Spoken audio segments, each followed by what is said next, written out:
¿Qué tal? Muy buenas noches. Bienvenidos al Cascabel en 13. Se está hablando mucho desde ayer de la finca Chalet, con piscina y casa de invitados incluidas dentro de una parcela de 2.000 metros cuadrados, con un arbolado jardín, que la pareja Iglesias Montero se ha comprado en una urbanización de la Sierra Madrileña, a 40 kilómetros de la capital de España. El chalet les ha costado entre 600 y 660.000 euros, que Iglesias Montero van a pagar durante 30 años mediante un crédito hipotecario a razón de 1.600 euros mensuales. Han aclarado que van a pagar 800 euros cada uno. Y que la Caja de Ingenieros, una entidad, por cierto, una entidad financiera muy ligada al proceso separatista catalán, a través, por ejemplo, de Òmnium Cultural y de la Asamblea Nacional Catalana, les ha concedido. El hecho en sí, la compra de un chalet por una pareja de políticos, no debería ser noticia porque no es importante. En este caso sí es relevante, es cuanto menos interesante, dada la personalidad del líder de Podemos, Pablo Iglesias, y de su portavoz en el Congreso, Irene Montero, que si por algo se han caracterizado durante su inmediato pasado político, y también por el presente, es por sus opiniones y estrategias nada coherentes con su actual proceder. Digamos que Pablo Iglesias e Irene Montero, futuros padres de gemelos, han conquistado el cielo y el sueño de cualquier pareja pequeño burguesa, la compra de su chalet soñado, no asaltándolo, sino pasando por el banco y por el registro de la propiedad, ese derecho que, a partir de ahora, cosa que nos alegramos y mucho, van a entender como un derecho, además de constitucional, inviolable. Qué lejos quedan ya esos tiempos recientes del asamblearismo utópico y del postureo electoralista, en los que Pablo Iglesias criticaba, por ejemplo, a los políticos que se alejaban de la calle, refugiándose en sus urbanizaciones de lujo, en vez de mezclarse con la gente del barrio, como él hacía desde su pisito de Vallecas. Eso le decía a Ana Rosa. Lejos también quedan aquellas críticas que el líder de Podemos dedicó al entonces ministro de Economía, Luis de Guindos, por comprarse un ático de lujo en La Moraleja, por el mismo precio o por menos de su chalet, 600.000 euros. Claro que ahora cuando se lo recuerdan, la pareja responde que ha comprado una casa para vivir, no para especular, como si invertir los ahorros en una vivienda para dejársela a un hijo o alquilarla fuera algo reprobable. En fin, demasiadas incoherencias, demasiadas contradicciones entre quienes llegaron denunciando y denostando a la vieja casta política, denostando el régimen del 78, el sistema, como dicen, y han terminado felizmente formando parte de esa misma casta política y del mismo sistema burgués en el que todos aspiramos a vivir mejor y a prosperar, siempre y cuando nos lo permitan nuestros recursos.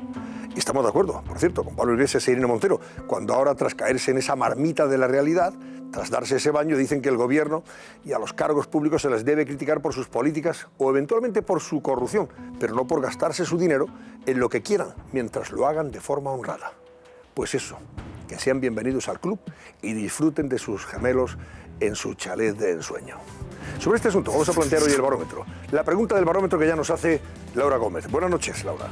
Muy buenas noches, Antonio. Pues como hablabas sobre la polémica compra de Pablo Iglesias e Irene Montero, un chalet de más de 600.000 euros a las afueras de Madrid, preguntamos hoy en nuestro barómetro y les decimos, ¿le parece coherente que Pablo Iglesias e Irene Montero se compren un chalet de más de 600.000 euros?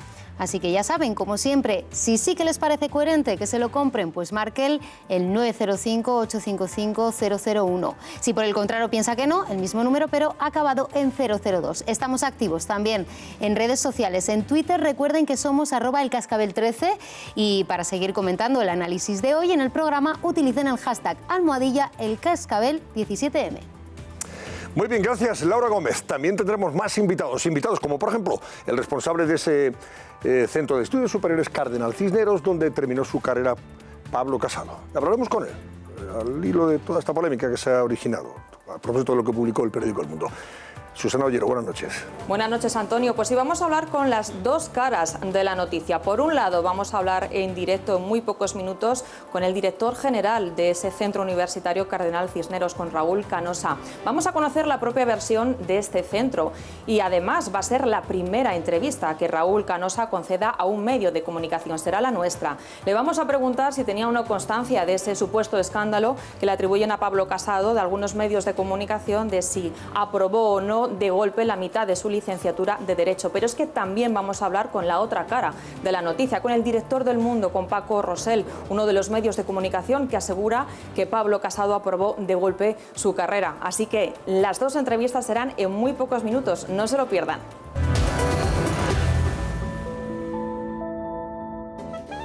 Pablo Iglesias e Irene Montero se mudan a un chalet de 660.000 euros en una lujosa urbanización a las afueras de la capital. Pero, ¿qué tipo de casa buscaban? Con nosotros contactó Pablo para ver parcelas. ¿Sobre qué precio? Su presupuesto en aquel entonces rondaba los 500.000 euros. ¿Por qué se han ido los futuros padres de la zona urbana? Él quería irse de Madrid porque no le gustaba. Hoy el testimonio de uno de los agentes inmobiliarios que ayudaron a la pareja en la búsqueda de su nuevo hogar en el Cascabel. Bueno, señores, luego hablaremos de la casa de la familia Iglesias Montero. Pero antes, el juez del Tribunal Supremo, el señor Llarena, Pablo Llarena, pues ha hecho una cosa que era lo lógico después de lo ocurrido con Bélgica, para evitar que le den otro revés a la justicia española por un defecto formal. A Alemania, en este caso al ese tribunal de Schleswig-Holstein, pues le ha enviado una aclaración oportuna diciéndole que, además de la euroorden, esa euroorden está fundamentada en un auto de procesamiento de 70 folios en los que se explicita el por qué se reclama, en este caso, a Puigdemont, para que en su día, cuando sea entregado a España, pueda ser juzgado, como el Estado de Derecho, en fin, exige y permite, con todas las garantías. Y eso se lo ha aclarado al tribunal alemán para que luego no se pueda José Luis Pérez escudar en un defecto formal y no entrar en el fondo de la cuestión, que es lo importante, y que sepa que nuestro ordenamiento jurídico pues va en esa dirección. Recuerda que anoche en el programa decíamos, por lo que nos dicen, están en el Supremo, que fuman en pipa con la decisión de la justicia belga de no cumplir esa orden de entrega. Bueno, hoy a eso que ya decíamos ayer le podemos poner negro sobre blanco las palabras, y evidentemente fumar en pipa no es un término jurídico, vamos a utilizar los términos jurídicos que emplea en ese escrito el juez Pablo Llarena. Lo dice el diario El Mundo. Llarena reacciona, ofrece aclaraciones a Alemania para que no cometa el error de Bélgica, porque este es el siguiente partido, el que se va a jugar en Alemania y en torno a la euroorden, la orden de entrega para el expresidente catalán Puigdemont. Algunos de los abogados ya están diciendo que claro que por la misma regla de tres tampoco podría efectuarse esa orden de entrega europea de Puigdemont, porque sería el mismo defecto de forma, que esa es la madre del cordero, y es a lo que responde en el escrito que vamos a ver el juez Pablo Llarena, el escrito que le ha enviado ya a la justicia alemana. Dice: de cualquier resolución judicial ejecutiva que tenga la misma fuerza prevista en el ámbito de aplicación de los artículos 1 y 2. Está hablando de la orden de detención, que es lo que dicen en la justicia belga. Ustedes no aplicaron la orden de detención en España, por lo tanto tampoco nos la pueden pedir a nosotros. Dice: el auto de procesamiento dictado el 21 de marzo recogió que por los hechos y responsabilidades atribuidos a Puigdemont, esto le dice Llarena a la justicia alemana, se acordaba mantener la medida cautelar de prisión, es decir, permanece activa. Aquí les está diciendo: no me hagan como los belgas, que dicen que no hay orden de detención en España. La mejor muestra de que hay orden de detención es que en el momento en el que pisara Puigdemont pusiera un pie en España, sería detenido. Pero ese escrito, esa causa especial del juez Pablo Llarena, continúa diciendo lo siguiente: en España, a partir de ese momento, esa resolución es ejecutiva respecto a la prisión provisional de Puigdemont. Lo que ocurre es que se escapa y por eso no puede estar en prisión preventiva. Vamos a ver otro de los argumentos que emplea, digamos que es un argumento preventivo, el que emplea el juez Pablo Llarena ante la justicia alemana. En esa orden, en la orden subyacente, expresamente se recoge que los hechos y que la participación por la que se ordena en tiempo presente la prisión y se emite la euroorden contra Puigdemont es la que se recoge en el auto de procesamiento que les enviaron a los belgas, les enviaron a la justicia belga, que tiene fecha 21 de marzo de 2018 y que es la misma orden de detención que impera también tiempo presente, dice Llarena, en España. Y vamos a ver cómo remata el juez del Supremo ese escrito que ha enviado ya a la justicia alemana. Insistimos de manera preventiva para, digamos, tratar de evitar lo que ya, por ejemplo, el abogado del exconsejero Puig, el señor Alonso Cuevillas, está empezando a sugerir, eso de que si no puede ejecutarse por un supuesto defecto de forma la euroorden en el caso de quienes están en Bélgica, tampoco por la misma regla de tres se podría aplicar la entrega, en virtud de esa euroorden, en el caso de Puigdemont, que está en Alemania. Esto es lo que dice el abogado de uno de esos exconsejeros, el exconsejero Puig. Técnicamente estamos en la misma situación. Las euroórdenes cursadas son las mismas porque, como me he dicho, se precipitan ante el viaje a Finlandia del presidente. Bueno, decías, el Partido Socialista, entre otras cosas, para tratar de facilitar aquello de los delitos y sobre todo su equiparación con la legislación europea, dice, bueno, pues a lo mejor lo que tenemos que hacer es modificar en nuestro ordenamiento jurídico el delito de rebelión. Esa es una propuesta que va a hacer además en firme el Partido Socialista, y yo te apuntaba al principio del programa, parece que el Partido Popular no está muy por la labor, lo dice el ministro de Justicia, Rafael Catala. El delito de rebelión está tipificado en nuestro Código Penal. Es un delito con muy pocas causas. Nos parece que su regulación actual es adecuada para las circunstancias en las que nos encontramos, y lo que creemos en esto es que hay que llevar a cabo una reflexión tranquila y no nos parece que sea una prioridad en este momento.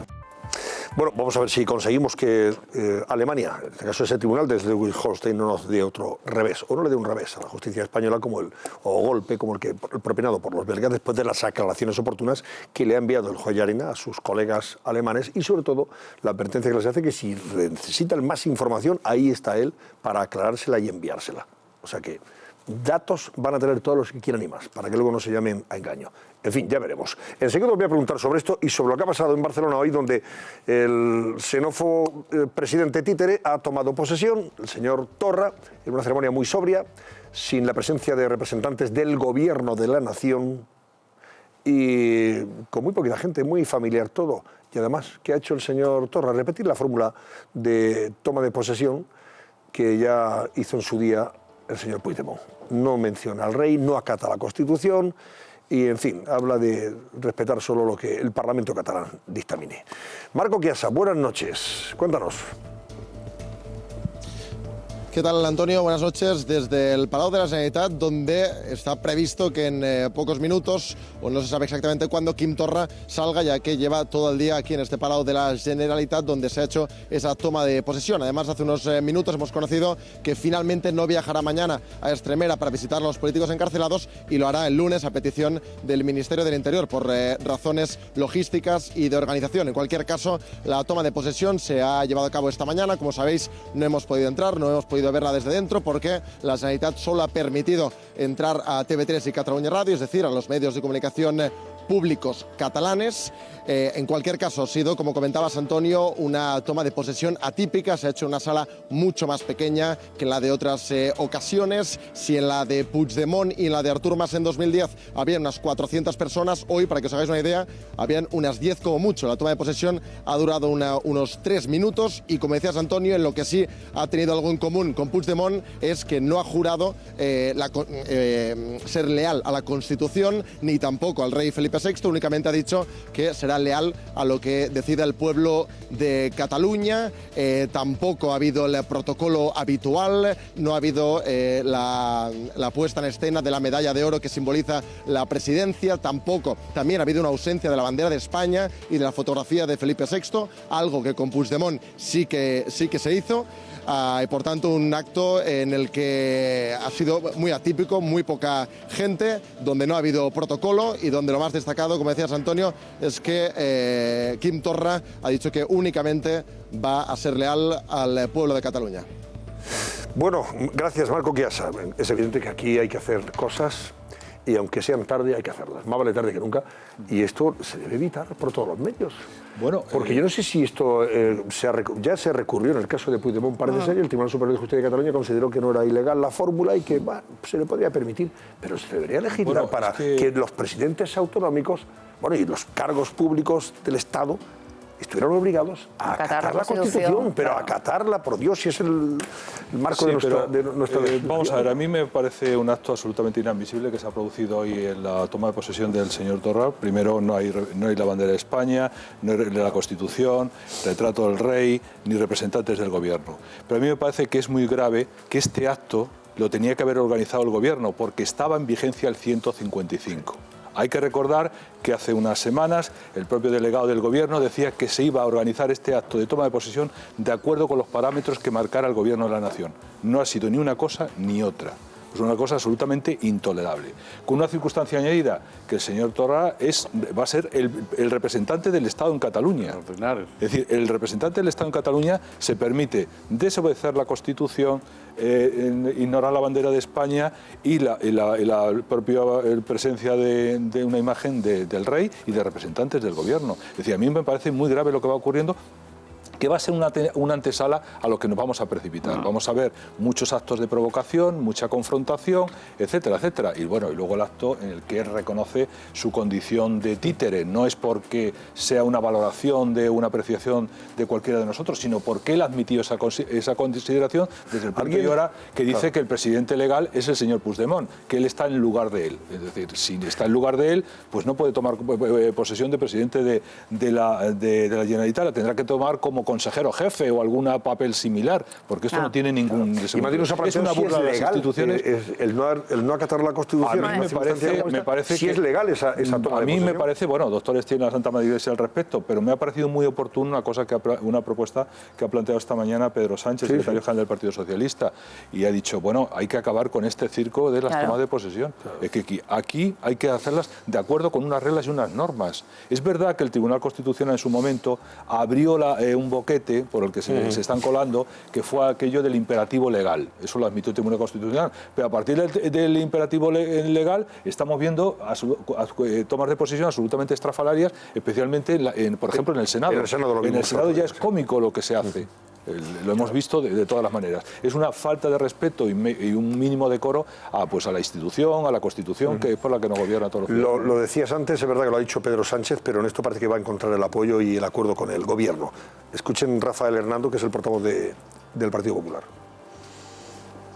Y me parece que no ha formalizado adecuadamente ese acto de toma de posesión y, por lo tanto, quiero decirles que vamos a estudiar precisamente si el hecho de eludir el acatamiento de la Constitución y del Estatuto de Cataluña es constitutivo de una no formalización de la toma de posesión.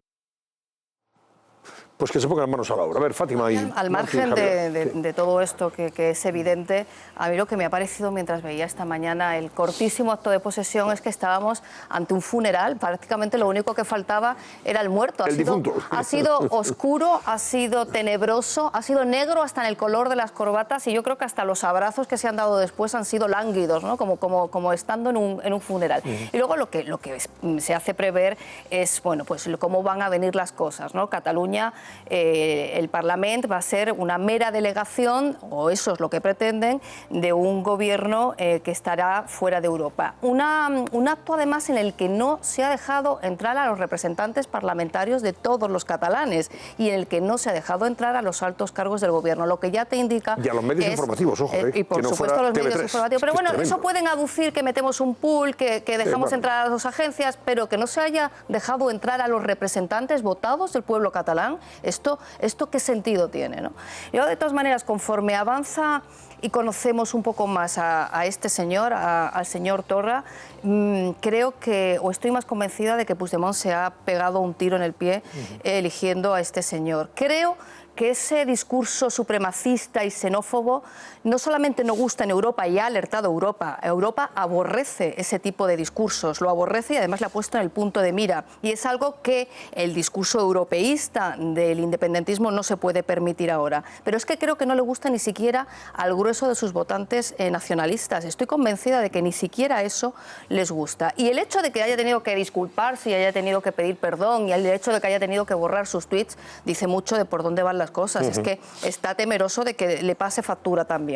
De todas maneras, la Generalitat que hereda el señor Torra no es la Generalitat que dejó el señor Puigdemont. Es que era ese independentismo al que nadie cuestionaba, al que nadie preguntaba que podía gastar o no gastar. Ahora está vigilada y está vigilada por 100 ojos. Ahora no podrá actuar de la misma manera que ha venido actuando anteriormente el señor Puigdemont, porque además ya conocemos a dónde lleva eso y a qué estación lleva, que es al 155. Y esa estación la conocemos, sabemos cómo funciona y sabemos que con la aplicación del 155 no hay nada que temer. La economía sigue funcionando, la sociedad catalana sigue viviendo, las inversiones, como hemos visto en la Torre Akbar, siguen incluso llegando, con lo cual no hay nada de malo en volver a una aplicación del 155. Mira la diferencia entre la toma de posesión de hoy y la de Puigdemont, cuando en su día tomó posesión como presidente. Ahí sí había gente. Había gente, pero vamos, una jarta. En esa toma de posesión estaban convencidos de que podrían declarar... Bueno, pero este tampoco acató la Constitución, ¿eh? Vamos a pero en esa toma de posesión estaban convencidos de que podían declarar unilateralmente la independencia y que el Estado español, por la presión internacional, se vería obligado a reconocerles como una república independiente. Y en la de hoy saben que ni hay presión internacional, ni el Estado español se ha plegado, ni la independencia está cercana, ¿no? Entonces no hay mucho que celebrar. Eso por un lado. Por otro lado... a mí me vais a permitir que arrime el asco a mi sardina, pero es que me hace mucha gracia, pero me reconforta, ¿no?, que Pedro Sánchez, el bolchevique, haya dado paso nuevamente a Pedro Sánchez, el hombre de Estado, ¿no? Porque lleva dos buenas en las últimas horas. Hace muy bien, y eso es lo que Cataluña, Marco, no podrás discutir que no se ha comportado como le está Pedro Sánchez, el bolchevique, hablaba de la nación de naciones, la plurinacionalidad, que todos éramos, hasta Madrid era una nación, ¿os acordáis? Este era Pedro Sánchez, el bolchevique, antes de conseguir volver a Ferraz. Iba por el mundo, abandonó aquel banderón de España grande que sacó con su señora, abandonó la corbata, ¿no? Y se volvió. Y ahora, afortunadamente, ¿no?, como ya ha recuperado Ferraz, ha recuperado lo que siempre ha sido, que ha sido un tío moderado y un hombre de Estado, lo ha sido siempre. Era una pose, pero me hace gracia que hoy pida que haya una fórmula para que se tenga que acatar cuando él dimitió para no abstenerse del gobierno de Rajoy, y los suyos, los que se quedaron allí para no dimitir y tener suyos en el escaño, Margarita, Adriana Lastra, todos se levantaron y dijeron por imperativo, por obligación, porque Ferraz me lo manda, porque la malvada gestora, ¿os acordáis? O sea, cuando a él le interesaba, fórmulas variopintas. Ahora que no le interesa, nos volvemos hombre de Estado. Es que yo tengo muy buena memoria. Es que yo tengo muy buena memoria. Es que no ha pasado ni un año y ha hecho así. Pero esto no significa... como el casoplón de Pablo. Vamos a ponderar cuando las cosas se hacen bien y cuando hay decisiones. Pero que no nos olvidemos de dónde venimos. Es por interés. Bienvenido al club. Pero ese final es el que quería oír. Claro. Tu querido Pedro Sánchez no es que haya cambiado el nación de naciones porque ha tenido una visión y sabe que estaba equivocado, sino porque hay una sangría electoral y porque el asunto de Cataluña pasa factura electoral en España. Lo han olido, se han dado cuenta, ahí están el CIS, las encuestas. Bueno, pero está y bien. entonces, no, Javier, yo creo que está muy bien. Oye, bienvenido al club. Estoy totalmente de acuerdo con que se haga una fórmula para... sea por el motivo que sea. Claro, es que pero hombre, al único que no hay que criticar en este caso es a Pedro Sánchez. Se podrá criticar a lo ideal sería que hubiera visto la luz. Otra cosa es que ve el peligro electoral. Que veamos cuál es el interés la semana que viene y puede ser otra No es cierto, Marco, ha mantenido una actitud coherente en todo momento, antes, durante y después del 155. El tema catalán yo creo que está impecable. O sea, ahora no se puede focalizar la culpa en Pedro Sánchez. Focalicemos en quién está organizando esto. Bueno, yo pongo objetivos. El señor de la plurinacionalidad, el que estaba dispuesto a formar gobierno con Podemos, el PDeCAT y Esquerra Republicana de Cataluña, si hubiera salido bien la cosa, que no le salieron bien los números, el que ha ido por España diciendo que todas las comunidades españolas podían ser naciones, y el que le dijo a Rajoy, nada de intervenir TV3, nada de prolongar el 155, cortito y sin tocar mucho, no se me enfaden los catalanes. Ese es el mismo de hoy. Hoy acierta porque hasta los relojes parados aciertan la hora 2 veces al día. Pero nunca ha dejado de acatar la Constitución y mucho menos nunca lo ha dicho. Oye, Fátima, a ver, rápido, venga, Javier. Pero que también hay que quitar las caretas del interés que hay detrás. Y eso hay que decirlo, porque es lo que ha pasado. Porque a lo mejor si esto se hubiera comentado, dicho y hecho política antes, desde el partido de la oposición por excelencia, que era el PSOE, ya veremos dentro de unos años, a lo mejor las cosas hubieran ido por otro camino. Bienvenido al club. Pero hombre, también hay que decir que por interés te quiero, Andrés. Bueno, sí, pero en cualquier caso, la cuestión no es de dónde se viene, sino dónde se termina parando. Esa es la cuestión. Eso también es pero que esa es la cuestión. ¿Para Pablo Iglesias también o para Pablo Iglesias nos acordamos de dónde viene? Porque a mí es que la coherencia me interesa mucho. Pero si hoy critico una cosa, porque el año pasado la criticaba también, y lo que no puede ser es que según me venga el viento, Hoy sopla por el norte y mañana por el sur. Yo creo que no es ni comparable, Marta. Bueno, pues déjame que voy a conectar con la Moncloa. Anteayer se reunía precisamente Rajoy con Pedro Sánchez y escenificaron evidentemente una cordialidad y una unidad total y absoluta en todo lo que tiene que ver con el desafío separatista catalán. Es más, el propio Pedro Sánchez es el que anima al gobierno a reformar el Código Penal en este caso para incluso delimitar de una forma mucho más clara y contundente el delito de rebelión, con el fin de evitar que haya malos entendidos a la hora de enviar euroórdenes a Alemania, por ejemplo. Y hoy, por ejemplo, soy el primero en que, ¿verdad?, que ha dicho que deberíamos ponernos de acuerdo para aprobar una fórmula de juramento o de acatamiento de la Constitución que sea obligatoria y que deban cumplir todos los altos cargos y evidentemente los presidentes de comunidades autónomas y aquellos que son díscolos, como el señor Torra en este caso o antes Puigdemont. Y si no, que no tenga validez esa toma de posesión. Y nos parece acertado y ojalá se haga. Hoy ha sido el señor Rivera el que ha pasado por la Moncloa. Rivera pues también hoy ha significado cierta unidad, en contraste con otros días respecto a este asunto, aunque ha insistido en que debería extenderse el 155 una vez sea levantado por el Senado, porque se levantará en el momento que forme gobierno el señor Torra, pues que inmediatamente el gobierno lo active de nuevo y vaya al Senado para pedir que se reinstaure y que se vigile permanentemente los pasos de este xenófobo que preside la Generalitat. Irene Sanz, desde las inmediaciones de la Moncloa, cuéntanos sobre esa reunión. Buenas noches. Diferente recibimiento de Rivera y Sánchez en la Moncloa. Si Mariano Rajoy recibió a Pedro Sánchez el martes a la puerta del Palacio en esa escalinata principal, hoy ha sido Rivera el que ha tenido que esperar dentro del Palacio. El saludo entre Rivera y Mariano Rajoy ha sido frío, distante, serio, y la reunión ha durado aproximadamente una hora en la que han llegado a algunos acuerdos. Por ejemplo, que se volverá a aplicar el artículo 155 de la Constitución si se crean estructuras políticas paralelas en Cataluña, y también han acordado seguir supervisando las cuentas de la Generalitat. Además de esto, ha habido algunas exigencias de Rivera. Le pide a Rajoy que le diga a Quim Torra que se comprometa a respetar la Constitución. Recordemos que es lo mismo que le pidió a Puigdemont en octubre. Además de las cuentas catalanas, de los Mossos y TV3, Rivera dice que el 155 debería aplicarse también sobre la acción exterior de la Generalitat. A todo esto, por cierto, Mariano Rajoy tiene una nueva fecha importante en su agenda. Lo ha anunciado el líder de la formación morada, Pablo Iglesias. En Twitter ha dicho que ha hablado con Mariano Rajoy y que en los próximos días se verán las caras, probablemente en la Moncloa, como con los otros dos líderes. El tema será Cataluña. Bueno, yo creo que parece que después del encuentro de hoy de Rivera y Rajoy han mejorado un poquito las cosas, ¿no? Sí, respecto a lo que veníamos comentando días atrás, y que se vivió en el Congreso, Sí. Ahí estamos viendo, por cierto, esto de imagen en directo. Ahí está saliendo Torra del Palacio de la Generalitat después del día que ha tenido ahí el hombre, esa toma de posesión funeral, sobria y casi familiar, y está abandonando ahora mismo las dependencias de la Generalitat. A ver, Paco, te había interrumpido.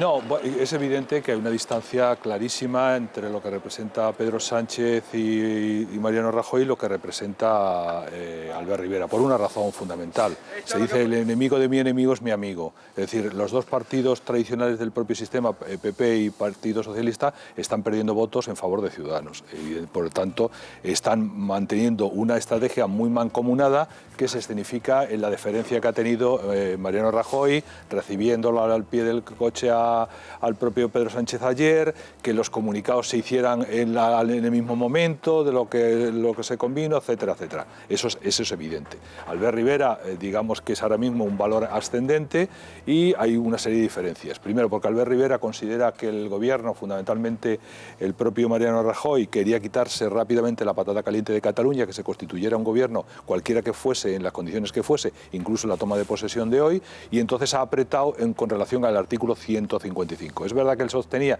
que se mantuviera el 155, pero eso no es posible. Hay que reactivar un nuevo 155 que sería aplicable al nuevo gobierno de la Generalitat. Pero ¿qué dice Rivera? Que recordamos que en principio era detractor, como el propio Pedro Sánchez, de la aplicación del 155, diciendo que era un artículo estigmatizado, etcétera, etcétera, que no conseguía los fines. Ahora todos parece que están, y es lo importante del consenso alcanzado por los tres partidos, que están de acuerdo en la aplicación del 155. Porque a pesar de la demonización que se hizo del 155, el 155 está hecho para proteger los valores constitucionales y la libertad de todos los españoles, y en este caso concretamente a los catalanes. Lo que pasa es que por no sé qué estrategia y estupidez por parte de algunos partidos se demonizó el artículo 155. Y luego lo que hay que ver es qué 155 se aplica, porque es verdad que el artículo 155, como se ha utilizado ahora mismo solamente para convocar unas elecciones, no tiene ningún sentido. 155 tiene que... Ahora las cosas serán distintas. Si tiene que aplicarse otra vez, van a ser muy distintas. Tú no puedes dejar la televisión en manos del señor Puigdemont, al que se le hizo la campaña y gracias a lo cual ha ganado las elecciones. Fíjate, eso es absolutamente inconcebible. Del que se ha aplicado, del 155 que se ha aplicado, que a veces no lo subrayamos, sí que abren una puerta. Por ejemplo, se suprimieron las embajadas catalanas. Es decir, también ha escenificado la posibilidad de prescindir de organismos públicos, de cesar a representantes, por ejemplo, de esas embajadas, cargos públicos. Es decir, esa puerta también está abierta para otro posible 155 más profundo en esa línea.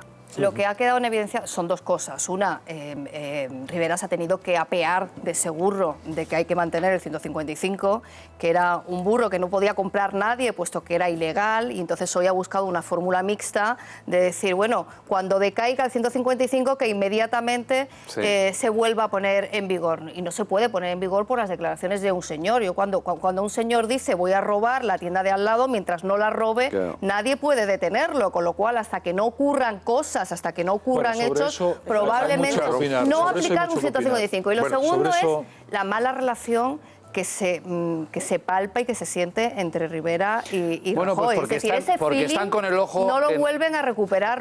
Tienen un ojo en Cataluña. Sin hablar, y otro ojo en lo electoral. Recupera porque Pedro Sánchez... y Rajoy no se dieron la mano, es una cuestión de pie. En una reunión, y hoy Rajoy se abraza a Pedro como el enemigo de mi enemigo es mi amigo. No le demos la política hace hoy te quieres y mañana te odias. ¿Sabes lo que pasa? Compañeros que Rivera es su directo competidor en las próximas elecciones, no es Sánchez. Vamos a hablar de este señor que dirigió en su día el Centro de Estudios Superiores de Cardenal Cisneros, donde terminó su carrera Pablo Casado, y que hoy en el periódico El Mundo nos desayunábamos con unas declaraciones de este señor diciendo que Esperanza Aguirre había llamado a profesores para presionarles y que aprobaran a Pablo Casado con el fin de que concluyera lo antes posible su carrera. Curiosamente, este mismo señor, después de ver sus declaraciones en el periódico El Mundo, que están además grabadas, que luego las escucharemos, se ha paseado por todas las radios, Cadena COPE con Carlos Herrera, luego está en La Ser, está en Onda Cero, por todas las televisiones, con Ana Rosa, con Susana Griso, en La Sexta, etc., en fin, por todos lados, diciendo todo lo contrario de lo que decía en el periódico El Mundo. Luego le preguntaré a... Hay que matizar. Bueno, yo lo que he visto y lo que he escuchado es que no hubo presiones. Pero bueno, si quiere vamos a escucharlo y vamos a verlo. Y luego ya, exactamente. Y así salimos de... A ver, exactamente. Venga, José Luis. Lo primero, antes de escucharle, en todo caso, un detalle que puede añadir algo de información. Decíamos que Alberto Pérez, lo que, entre otras cosas, la persona que denunciaba presiones de Esperanza Aguirre para que se aprobara a Pablo Casado, es el portavoz en una agrupación en Madrid de Ciudadanos. Bueno, podemos decir que es el exdirector del Centro Cardenal Cisneros. Aguirre llamaba para que Casado terminara la carrera. Digamos que, antes de nada, ha dimitido de esa función como portavoz de Ciudadanos. Y ahora sí, una vez ya puesto en contexto quién era y a qué se dedicaba, entre otras muchas cosas, en tiempo presente, vamos a escuchar lo que decía en el diario El Mundo. Aquí habla abiertamente de presiones. Dice que hablaba con Esperanza Aguirre, que la llamaba entonces la presidenta de la Comunidad de Madrid y presidenta del Partido Popular en Madrid, le llamaba para presionar y para interesarse por el currículum, por el expediente de Pablo Casado. Casado porque le quedaban 3 o 4 asignaturas y estuvo allí cursándolas para acabar derecho. Y luego las llamadas de la presidenta de la comunidad, oye, a ver y tal, a ver qué haces con este muchacho que tiene que acabar. Pero claro, lo que no haces, lo que no haces es naturalmente le dice a los profesores, y aquí está este. ¿Y Aguirre llamaba para dar la lata con este o no? Todos. Sí. Eso la Aguirre, Leguina, apareció en el Cisneros de la mano de Esperanza Aguirre. Lo que yo recibía era de la presidenta que te llamaba, te decía, oye, ¿qué tal? Que Pablo, que va para allá, que va a ver cómo lo tratáis, que esas cosas. Y efectivamente, como apuntabas, Antonio, esta mañana en varios medios de comunicación, el mismo profesor que fue director de ese centro universitario adscrito a la Universidad Complutense, no es que desmintiera la información del diario El Mundo, en buena medida se desmentía a él mismo. Le han escuchado decir, claro, aquí llamaba a todos, llamaba a Esperanza Aguirre, llamaba a Leguina cuando fue presidente de la Comunidad de Madrid, lo que en aquel momento eran llamadas a multitud, ahora ya lo reduce a la sospecha, no la certeza, la sospecha de que a lo mejor alguien llamó a algún profesor. A él, desde luego, Esperanza Aguirre dice a Carlos Herrera en la cadena COPE, no le llamó. Los compañeros del Mundo, pues el que yo le dijera que Esperanza se interesaba y que seguramente llamaba a algún profesor para decir, oye, ¿qué tal va Pablo?, etcétera, pues lo han interpretado como que me llamaba a mí, y a mí no me llamó jamás, entre otras cosas pues yo no tenía ninguna amistad con ella. Que había una evidencia de interés por Pablo Casado, desde luego, que seguramente llamaba a algún profesor, a mí no me consta, pero probablemente llamaba a algún profesor como me llamaría a mí un amigo. Ahora, que hubiera presiones, que tal, eso es absolutamente falso. Eso es lo que ha dicho, es diferente a lo que dice a vosotros en la portada. No, vamos a ver. ¿Cómo que no? A ver, Paco, explícalo. Vamos a explicarlo esto. Bueno, primero, este señor no es fuente del Mundo. El Mundo tiene otras fuentes. Descubrimos el expediente de Pablo Casado, en el cual se demostró que Pablo Casado había dejado otra facultad porque no podía completar sus estudios por dedicarse a la política. Luego su pasa al centro de estudios y con más ocupaciones políticas acaba la mitad de la carrera en 4 meses, ¿no? Esto es lo llamativo. Junto a ese trabajo, a esa investigación, los redactores del Mundo lo que fueron es tratando de contactar con cada uno de los profesores que allí se encontraban en aquella fecha. Uno de ellos, efectivamente, es el director del centro, que estuvo en ese periodo de los 2 años que Pablo Casado estuvo en el centro, y otros muchos profesores que tenemos grabaciones de todo ello. Lo que hace... ¿Pero tenéis grabaciones? Sí, tenemos. ¿Y la vais a publicar? Bueno, vamos a ver, tenemos grabaciones porque testimonios, tenemos testimonios, evidentemente... evidencia, pero... No, pero vamos a ver. Este señor, esta mañana con Carlos Herrera, hace esas declaraciones porque el Mundo solamente... No, se ha dicho, sí, que ha pasado por todo. No, vamos, déjame explicarlo, por favor. Vamos a ver, ha estado en Onda Cero y con Carlos Herrera ha hecho estas declaraciones cuando el Mundo solamente había publicado la edición de papel. Cuando nosotros hemos colocado la grabación, porque tenemos la grabación de la conversación que mantuvimos con él, él ha ido oscilando, porque no nos puede desmentir a nosotros. Evidentemente su voz está ahí. Esa conversación, los redactores del periódico El Mundo lo preguntaron, etcétera, etcétera, y a partir de esa conversación nosotros hemos visto una oscilación cuando ha estado por la cadena SER, ha estado por otros, ha estado con Ana Rosa, y ha ido ya oscilando en la versión que había dado El Mundo. Porque es que no lo puede negar, porque es que él hizo esas declaraciones confirmando esos extremos. Pero ojo, este señor no es la fuente del Mundo. Es un profesor que estaba allí, en el cual nosotros tratamos de averiguar cómo era posible, porque en otros centros nos habían dicho es muy complicado que un señor pueda hacer en 4 meses acabar la mitad de la carrera. No parece muy factible, y sobre todo cuando sus responsabilidades políticas han aumentado. Eso es, en la Corte de los Milagros de Madrid es posible portentos de esta naturaleza que el señor Pablo Casado haya podido hacer, pero bueno, eso ya es cuestión que dirimirá la investigación que ha puesto en marcha la Complutense al respecto, y veremos lo que cae. Nosotros nos hemos limitado a colocar el espejo, ni damos títulos ni quitamos títulos absolutamente a nadie. Colocamos esa realidad. Entonces hemos visto que este señor pues ha ido cambiando la oscilación, pero claro, en el momento que nosotros hemos colgado... ¿Por qué ha dimitido entonces este señor? Vamos a ver, porque... Vocal de Ciudadanos. Este señor dicen que ha dimitido o lo han dimitido, porque Ciudadanos... Bueno, no lo sé la circunstancia. ¿Tú has estado y le has preguntado al respecto? Me ha dicho que, aparte de que nos decían que la portavoz era simplemente vocal... Es vocal en la Junta Junta de Chamartín, claro, la Junta de como Distrito. hay muchos... No, bueno, sí, bueno, pero ¿qué te ha dicho Begoña Villacís? Un cargo pequeño, pero es un cargo ciudadano. Que desde el partido también tenían interés en desmentir que ellos tuvieran algo que ver en este asunto. Vamos a ver, es que dentro de la corriente... Ciudadanos y Begoña Villacís, aunque este señor pertenecía como vocal, no han tenido nada que ver con este asunto y que este señor, desde el partido incluso, también se le ha invitado a que se vaya. Sí, porque en algún momento se ha querido dar la idea, que yo que entiendo que Ciudadanos haya querido enmarcarse rápidamente de eso, porque desde el Partido Popular, cuando ocurre este tipo de cosas, siempre vemos conspiraciones en todo tipo. Entonces, lo que se decía es que era la mano de Ciudadanos que estaba detrás de esto, y lógicamente Ciudadanos, que no le interesa en medio de un proceso preelectoral como este, vincularse absolutamente a nada. Entonces hace sabe este señor. Creo que esa es la explicación que se da. Pero yo tengo una pregunta, Paco, ¿por qué el mundo credibilidad pertenece a Ciudadanos y ocupa un cargo mayor o menor de Ciudadanos? Es decir, es una información relevante para el lector. Para nosotros, este señor es el director nombrado por Esperanza Aguirre y por el consejero entonces, que era, me parece, Luis Peral, que no nombran director del centro. ¿Pero vosotros no consideráis relevante que este señor sea vocal de Ciudadanos? Pero vamos a ver, si yo no digo que no sea relevante o deje de ser no relevante, un momentito, porque es que no lo sabemos. Vamos a ver, nosotros nos fuimos al director del centro, a este señor. Nos encontramos al director del centro como nos hemos encontrado a otros profesores y hemos visto los testimonios. ¿Cómo funciona esto? Pues lo que decía es que había llamadas de la presidenta de la comunidad, de en fin, lo que dice la grabación del Mundo, otros dicen que se le daban facilidades, etcétera, etcétera. Y ese es Pero no conocíais que estaba en Ciudadanos. Nosotros no conocíamos esto, sabíamos, los autores de la información, en ese momento que yo sepa no conocían su vinculación. Me parece que además es una vinculación reciente, creo recordar, no lo sé, según hemos sabido ahora. De la última, los vocales vecinos se eligen después de las municipales, de las últimas elecciones municipales. 5 o 6 meses después de las municipales, porque es con el porcentaje de votos que ha sacado en las municipales, tienes el reparto de las juntas.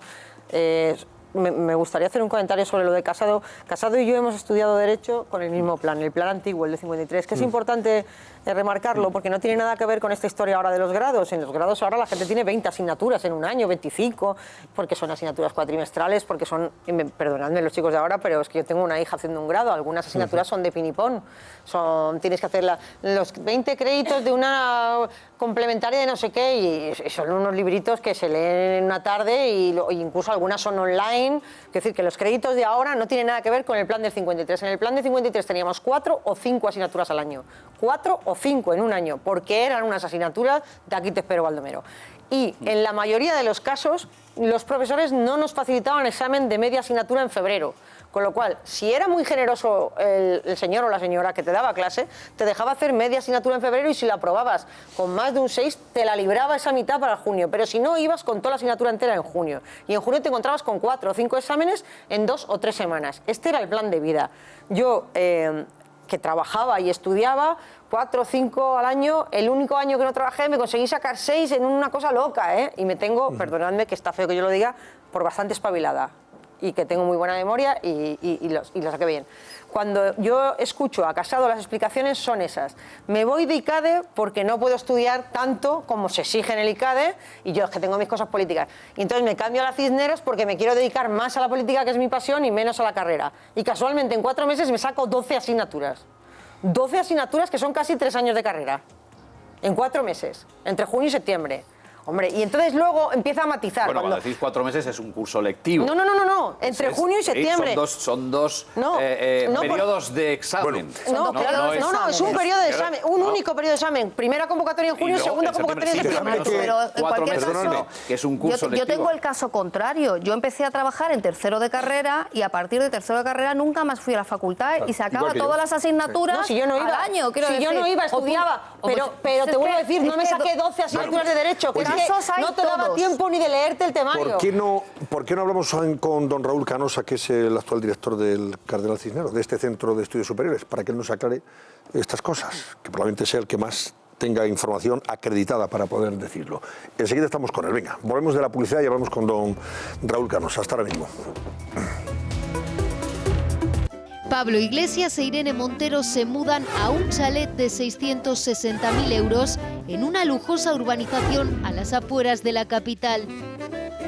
Pero, ¿qué tipo de casa buscaban? Con nosotros contactó Pablo para ver parcelas. ¿Sobre qué precio? Su presupuesto en aquel entonces rondaba los 500.000 euros. por qué se han ido los futuros padres de la zona urbana. Él quería irse de Madrid porque no le gustaba. Hoy el testimonio de uno de los agentes inmobiliarios que ayudaron a la pareja en la búsqueda de su nuevo hogar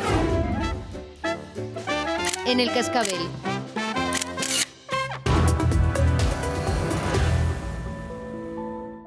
Teníamos previsto saludar a don Raúl Canosa, que es el director general del Centro de Estudios Superiores Cardenal Cisneros, centro adscrito a la Universidad Complutense. El señor Canosa Usera es catedrático de Derecho Constitucional, ha sido además decano de la Facultad de Derecho de la Universidad Complutense. Y quiero que me dé su opinión sobre este asunto, ¿no? Que hemos comentado anteriormente y que estamos comentando de ayer con el propio Pablo Casado y con el director del Mundo, con Paco Rosell, entre otros. Señor Canosa, buenas noches. Buenas noches, muchas gracias por invitarme, Antonio. Un placer estar contigo y con el resto de los contertulios. Bueno, señor Canosa, de lo que usted ha leído y escuchado desde ayer sobre este particular, ¿qué impresión saca y qué opinión tiene? ¿Qué es lo que importa en estos casos? Bueno, como director a secas, el título no es director general, solo director del Cisneros, pues mucha tristeza, porque como pueden ustedes suponer, ha sido un golpe para el prestigio del Cardenal Cisneros, que se debe a sus alumnos, al personal, más de 120 familias que viven de trabajar allí, más de 1000 alumnos, los alumnos que han pasado, que se graduaron en el Cisneros. Los que trabajamos allí es una gran tristeza porque no se ha hablado bien del Cardenal Cisneros y eso es la primera impresión que tengo. Eso es ciertamente... Luego, estupefacto porque he escuchado, como todos, unas declaraciones de un antiguo director del Cisneros. No sé con cuál quedarme, si con las declaraciones del exdirector, declaraciones A o las declaraciones B, porque como usted subrayaba antes, pues se ha contradicho. Entonces, a propósito del caso concreto que ustedes estaban tratando, del señor Pablo Casado, que fue alumno del Cardenal Cisneros, como ya es famoso, pues vamos a ver, es verdad que puede sonar extraordinariamente raro que una persona termine 12 asignaturas en un solo curso. Pero a mí me gustaría subrayar algunas cosas. Insisto, yo no era director, no trabajaba en ese tiempo, pero sí que he hablado con personas que trabajaron entonces, que trabajan ahora conmigo, que fueron testigos de aquellos acontecimientos y que me han asegurado que no se produjo ninguna irregularidad. Es verdad que el señor Casado venía de ICADE de cursar una doble licenciatura. Y en efecto había sido seleccionado por esa universidad, muy prestigiosa por otra parte ICADE, para hacer un esfuerzo extraordinario cursando 2 licenciaturas que eran de 5 años como se recordaba antes. Y si ahora hay dobles grados en todas las universidades de España, en aquella época, en algunas, no muchas, pero en algunas universidades había dobles licenciaturas. Yo recuerdo especialmente la doble licenciatura en Derecho IADE de la Universidad Complutense. Y consistía en estudiar durante 6 años 2 carreras prácticamente completas, porque me parece que solamente se reconocía de Derecho Economía Política. Es decir, que los alumnos eran seleccionados para estudiar realmente con una intensidad extraordinaria, porque debían cursar 2 carreras completas, es decir, estaban entrenados para eso. Y luego no era una cosa de supermanes, era de buenos estudiantes. Había efectivamente un proceso de selección, como supongo yo, que superaría el señor Casado en ICADE. Por lo tanto, el señor Casado... Y además... quiero subrayar una cosa que me parece que es relevante, digo, para aportar datos, insisto, es aportar datos a un debate para que este sea lo más claro posible y podamos con mayor lucidez tomar una posición. Cuando el señor Casado hace el traslado de sus estudios de Derecho en ICADE a la Universidad Complutense, pierde varias de sus asignaturas que la Universidad Complutense no le reconoce, no le adapta. Es decir, que tuvo que examinarse, tuvo que cursar esas asignaturas nuevamente, pero ya las había aprobado. Luego, alguna de esas asignaturas precisamente las terminó aprobando el último año. Y además, como él ha subrayado... Sí, dígame, por favor. No, estamos muy mal de tiempo, señor Canosa, por eso me interesa. O sea, usted detecta irregularidades, hubo presiones hasta donde usted sabe, porque es lo que interesa en estos casos, ¿sabe? No, desde luego yo no tengo desde luego ninguna constancia de que haya habido esas presiones, ni ninguna irregularidad, y las personas que estaban allí, de las que por supuesto que me fío, porque trabajan ahora conmigo, me aseguran que no hubo ninguna irregularidad. Y una cosa más, el asunto del antiguo director, ¿por qué sale de la dirección del centro que ahora usted dirige? El señor Pérez de Vargas. Bueno, el señor Pérez de Vargas es destituido en un momento determinado y después él continúa como profesor durante algún tiempo, pero su sucesor en el cargo decide despedirlo. Es despedido, entonces bueno... Pues, ¿y no sabe usted las razones? Hasta ahí es lo que... Bueno, no podría, no le puedo, no conozco los datos concretos en los que se justificó ese despido, pero conozco al director del Cardenal Cisneros en aquella época, el que tomó la decisión, un profesor prestigiosísimo de la Universidad Complutense. Alguna razón obviamente debía haber para justificar ese despido, pero comprenderá que no puedo darle detalles al respecto. Don Raúl Canosa, director del Centro de Estudios Superiores Cardenal Cisneros, gracias y buenas noches. Lo dejamos ahí, de momento, gracias. Muy bien, muchísimas gracias, buenas noches. Gracias. Adiós. Bueno, vamos a dejar aquí el tema ya porque yo creo que está suficientemente contado. Las explicaciones que ha dado el señor Canosa, lo que hay que ver es evidentemente en qué queda el expediente que ha abierto la Universidad Complutense. La Universidad Complutense ha abierto una apertura para esclarecer los hechos, debemos esperar los resultados de la misma, y luego hay una circunstancia que también explica mucho toda esta tormenta que se ha producido.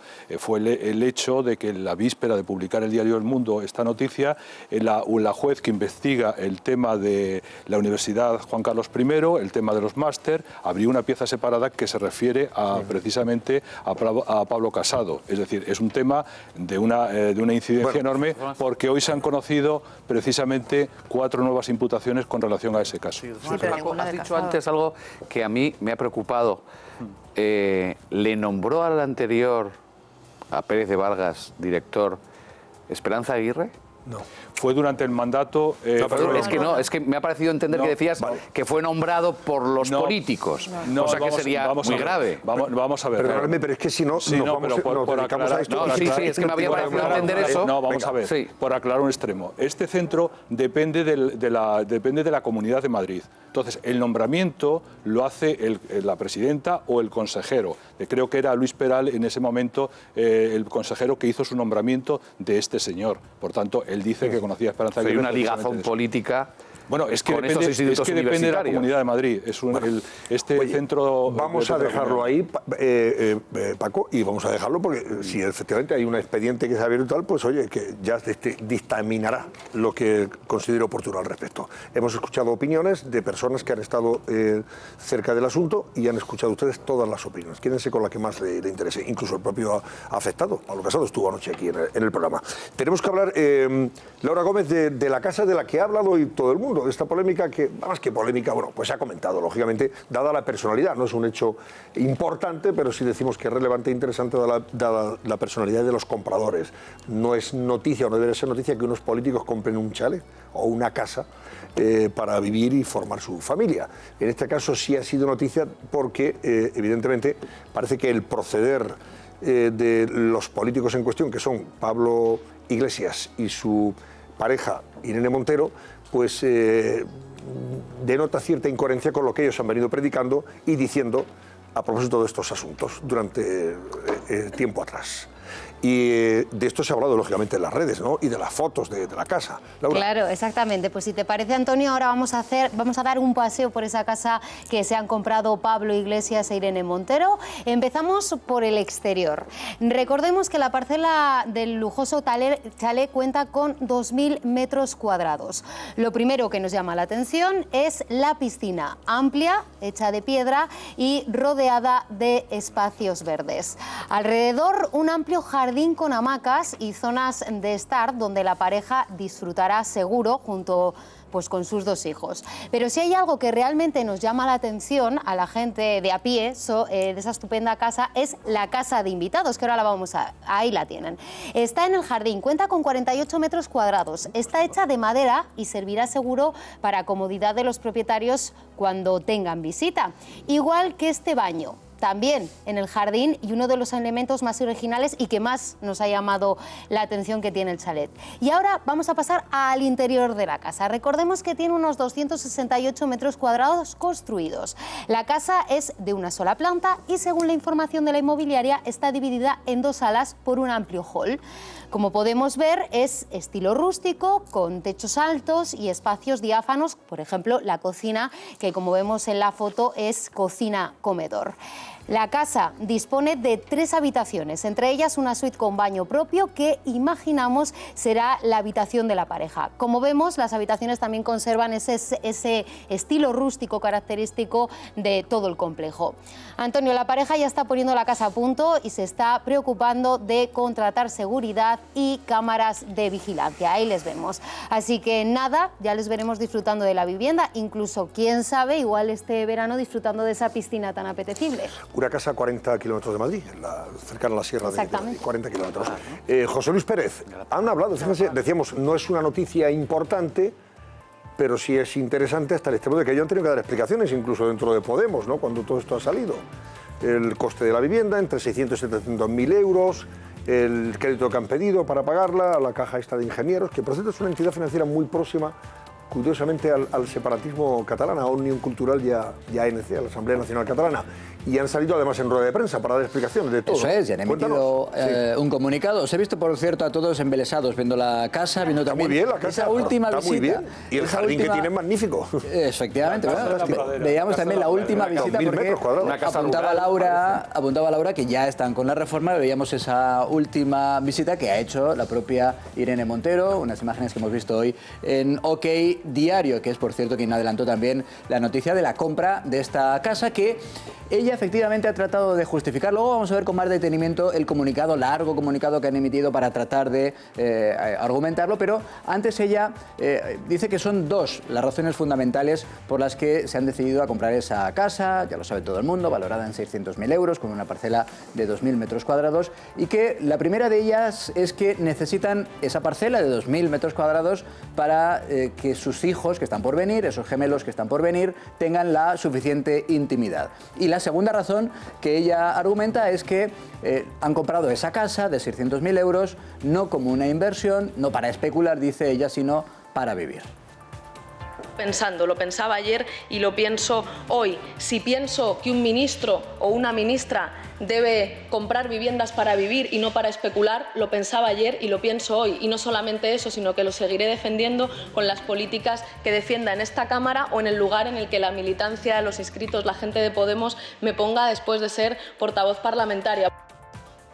En intimidad, esos 2.000 metros cuadrados de parcela. Ya por escrito en esta red social, en Facebook, Pablo Iglesias, aunque da la sensación de que es un texto escrito por los dos, ha querido dar alguna explicación más. Explicación, por ejemplo, económica. Él dice que van a pagar 800 euros al mes cada uno de hipoteca. Sabemos que muchas familias españolas no pueden permitirse una hipoteca así y por eso dice, entendemos que es tan importante defender salarios dignos para todos y para todas. Vamos a leer otro fragmento de ese comunicado de prácticamente 2 folios que han escrito Pablo Iglesias e Irene Montero. La entrada de la hipoteca y las reformas, por eso sabemos que están ya emprendiendo reformas, las hemos costeado con una parte de nuestros ahorros. Irene ha necesitado para ello pedir un préstamo a su padre. Esto, ojito con cómo luego se dan las cuentas a Hacienda, que no es precisamente barato ese tipo de préstamos familiares. Bueno, el padre de Irene ha trabajado, dice, toda su vida como mozo de mudanza y su madre es profesora de educación infantil. Los padres de Pablo han ganado algo más. Su padre es inspector de trabajo, jubilado, y su madre, abogada laboralista, también jubilada. Tenían un buen sueldo, sobre todo su padre, o esto es un poco helador, y le dejarán una herencia que nos ayudará. Está contando con que se mueran sus suegros para que le paguen parte del piso. De verdad, es que dice muy poco de esa. Da un respingo. Es horroroso. Cuando lee eso, hablar ya en términos de herencia. En derecho romano estaba prohibido repartirse la herencia de los vivos, ¿sabes? Era una cosa prohibida por los romanos. O sea, los romanos ya consideraban que era deleznable hacer eso. Bueno, luego vamos con el comentario del texto. Antes vamos a terminar de leerlo. Dice: Pablo, además del sueldo de diputado, una vez hecha la donación correspondiente, presenta en la televisión For Apache y otra vuelta de tuerca y recibe derechos de autor. Luego lo vamos a ver también, los derechos de autor que recibe por esos libros que efectivamente ha escrito.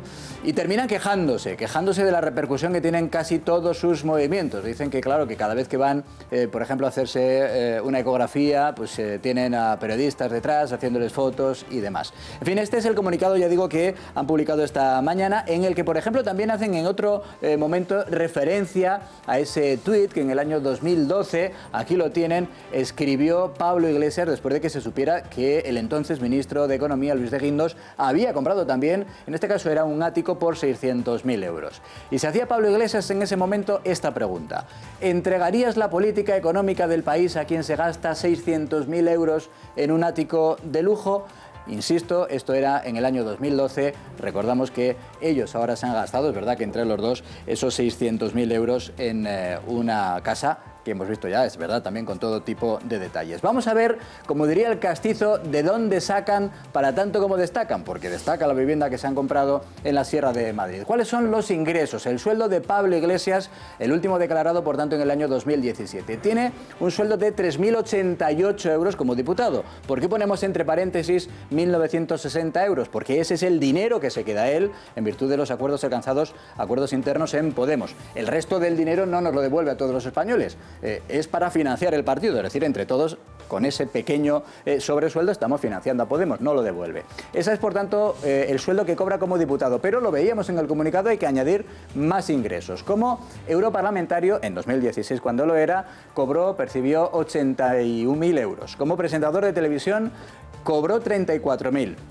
Es verdad, en la parte de los números rojos, que contribuyó con 40.000 euros al IRPF en la declaración de la renta y declaró en su momento tener en depósitos y cuentas bancarias. Estos son los ahorros de los que dicen que han echado mano ahora para poder comprar esa casa, para pagar el adelanto, para pagar también parte de la reforma. Tenía en depósitos 125.400 euros y también su vivienda rústica en Ávila, que está valorada en 13.814 euros. Estos son los ingresos que declara Pablo Iglesias. Vamos a ver ahora su pareja, Irene Montero, cuáles son sus ingresos en ese año 2017.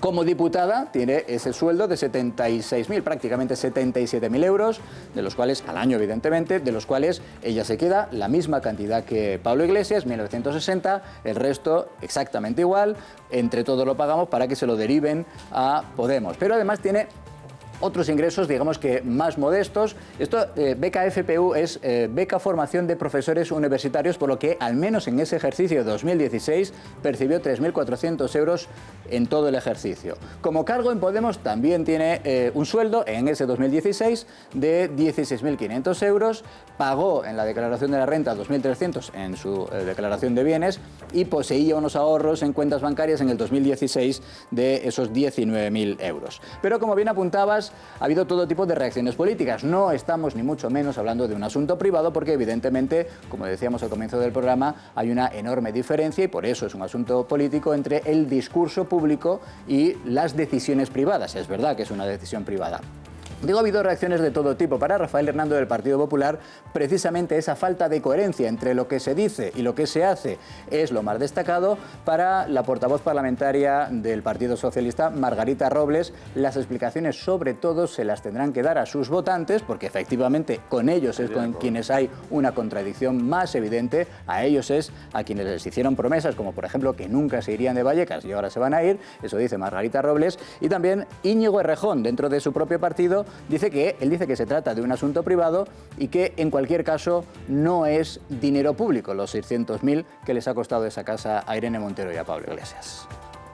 Yo lo que le pido a la gente es que sea coherente, ¿no?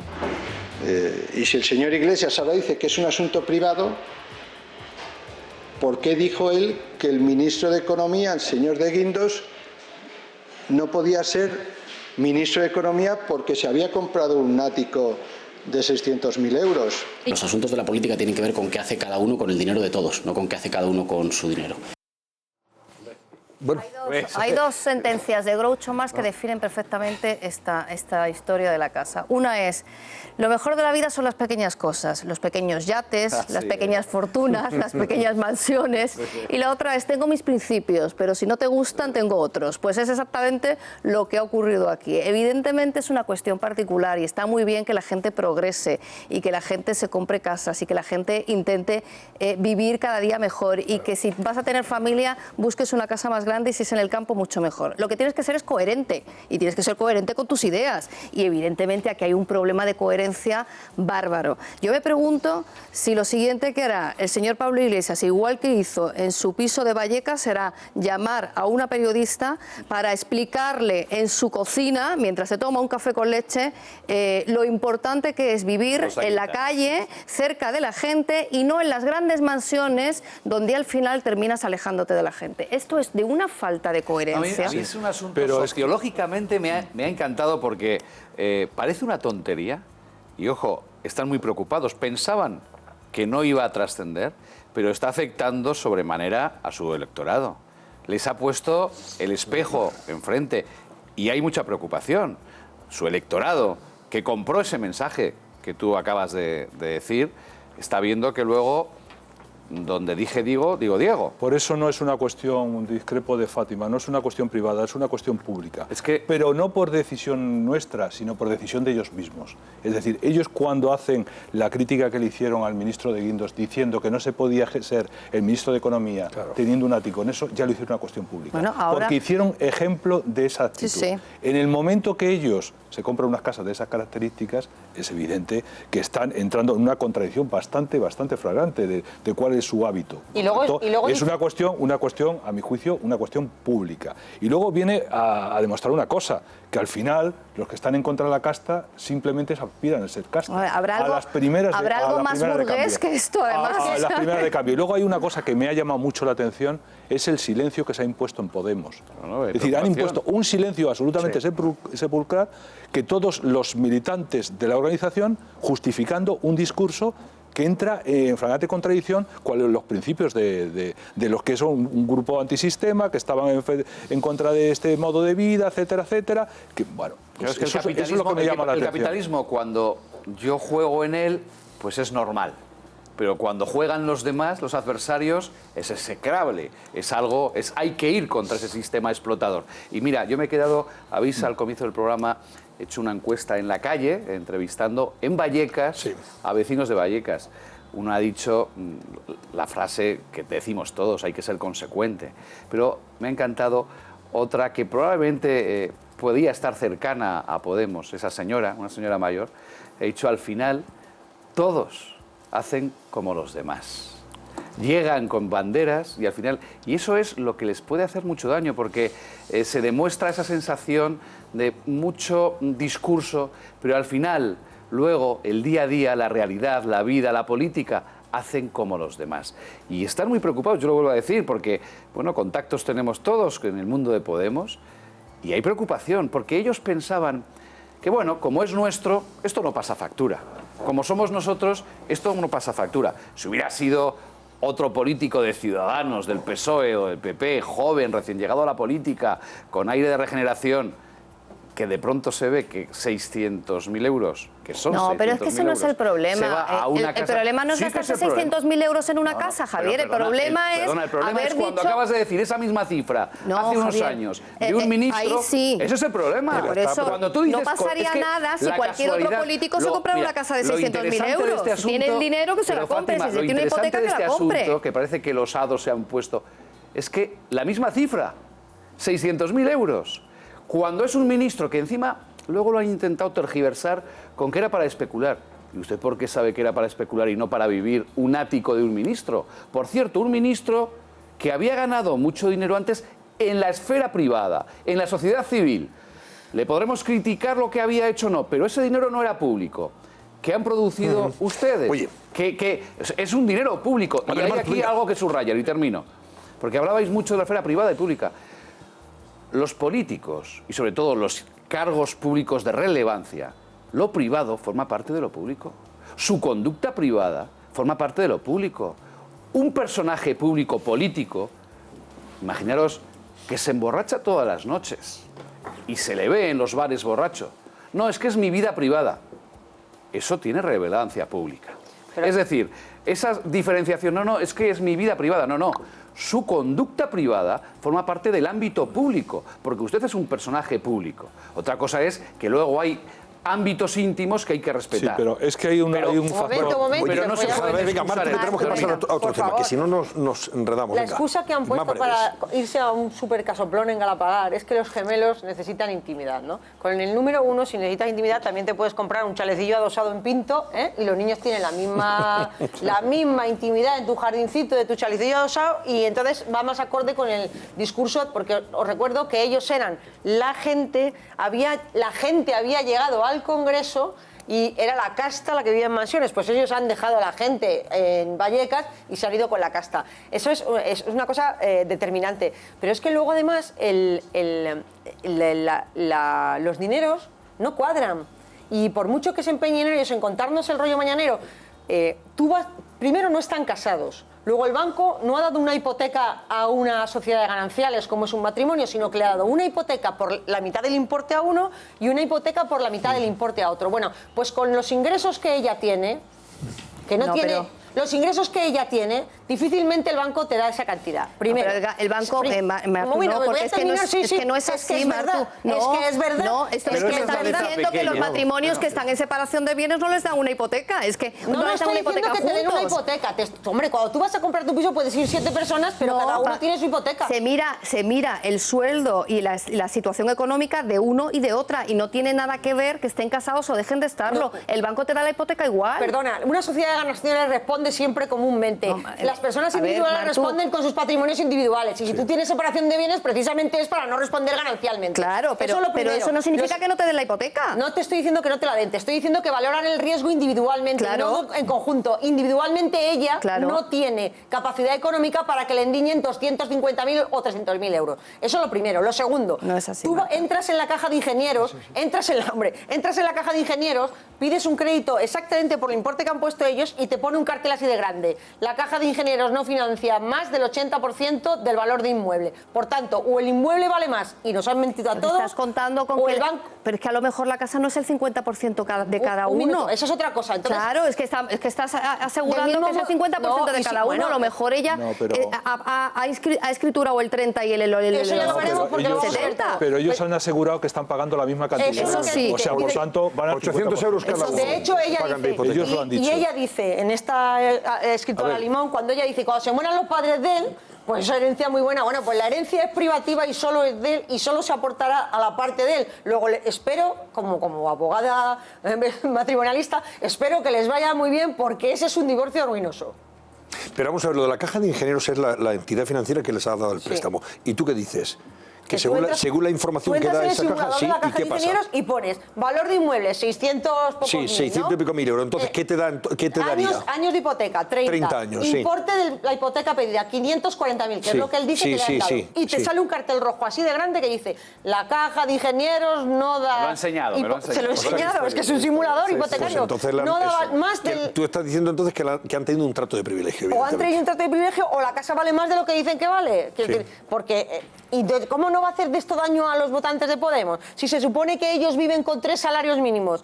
¿Qué persona en España con 3 salarios mínimos se compra un chalet en Galapagar? Ya hemos visto que los ingresos de Iglesias no son 3 salarios mínimos, son mucho más de 3 salarios mínimos. De la inmobiliaria a la que acudieron precisamente en primera instancia para conocer el terreno y buscar la casa de sus sueños, hablaba hoy en 13, Juan Saura, de esa inmobiliaria a la que primero acudieron precisamente para ver dónde podían ubicarse. Y vean lo que contaba hoy el señor Saura en cuestión.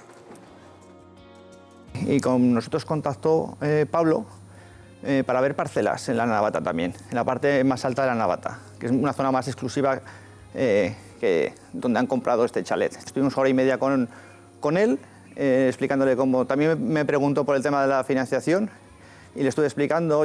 Vino también su arquitecta y bueno, estuvieron estudiando la posibilidad de construirse un chalet. Su presupuesto en aquel entonces rondaba los 500.000 euros para hacerse una casa de 300 metros. También me comentó que él quería irse de Madrid porque no le gustaba el casco urbano y quería irse al campo. También porque iban a tener niños, evidentemente. También me comentaron que lo querían comprar allí en La Navata porque estaba Vescansa de vecina y bueno, tenía bastantes amigos en aquella zona. Pues eso decía el señor Soro, hay un colegio bueno, por cierto, público, pero un colegio que dicen que está muy bien. Carlos Cuesta, por cierto, en OK Diario hemos visto imágenes de que están haciendo la reforma, además exclusiva vuestra, de que están yendo a la casa porque están haciendo reforma, lógicamente. Esas reformas se pagan. Claro.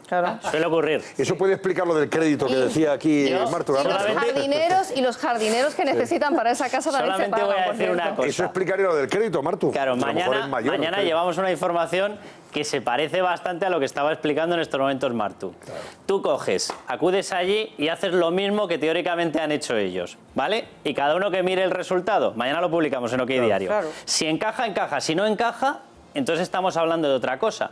Lo digo porque esto de criticar es que el ministro tiene no sé qué, es que el otro tiene no sé cuál, y estás insinuando que hay influencias. ¿Y si resulta que el producto al que tú has conseguido o del que has conseguido beneficiarte no es el que se comercializa normalmente? Entonces, ¿qué es lo que tenemos que pensar? Eso se llama tráfico de influencias. Trato de favor. Bueno, yo cada cual que piense lo que quiera. Que piense cada uno lo que quiera. Claro, hay unas cosas que se comercializan entre los mortales y otras que no. Yo lo que sí creo es que todo el mundo tiene derecho a progresar y a vivir dentro de la posibilidad de sus recursos, ¿verdad? Claro. Y de forma honrada, y punto. Y les deseamos que disfruten mucho de la casa de sus pero que no nos tomen por tontos.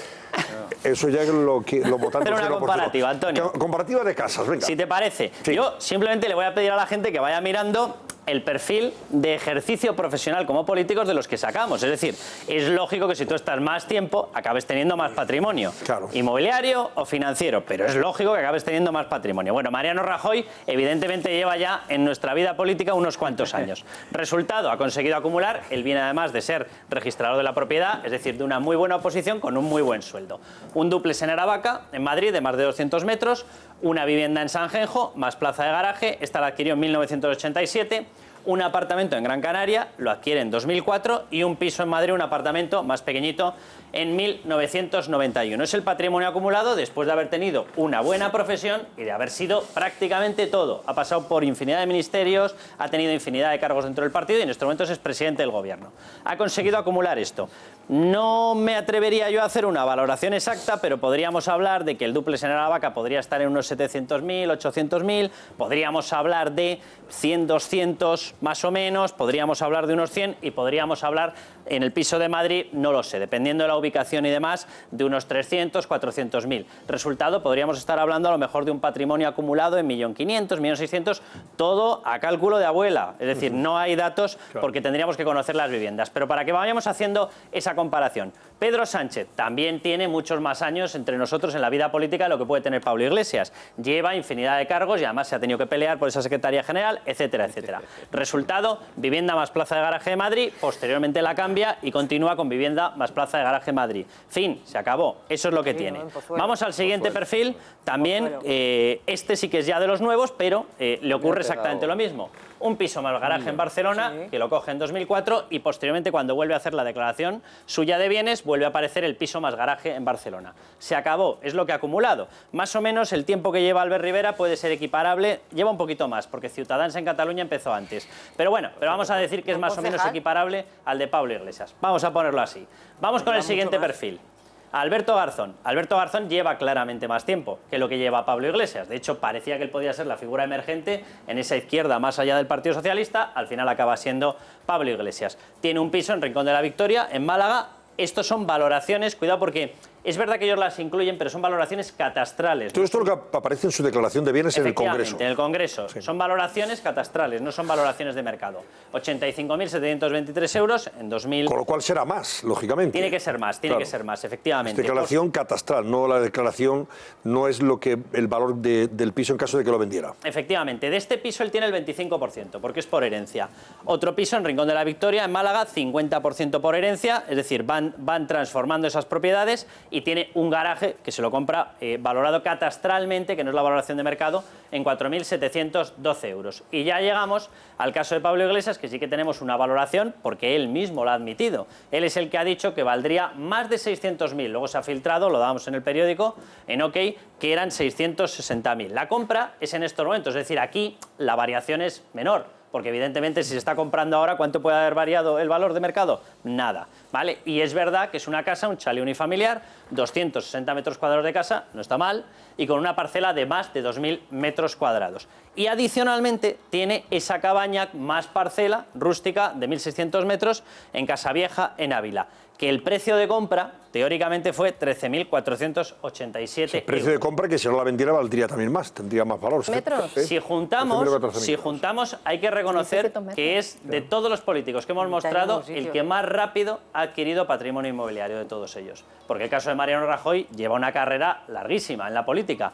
Es decir, estaríamos ante el caso... Me cuentan, perdóname Carlos que te interrumpa, es cierto, ponemos solamente el valor catastral de Pablo, de las viviendas de Pablo Iglesias y de Garzón, porque son las únicas que aparecen en el registro, ¿verdad? Los demás no hay valor catastral de Rajoy ni de Pedro Sánchez, ni de Albert Rivera. Por eso que no crean que hemos escondido o camuflado o ocultado datos. Hemos puesto los datos que aparecen. Lo que aparecen en sus declaraciones de bienes en el Congreso de los Diputados. Y este es el único que no es valor catastral porque se acaba de conocer el valor real.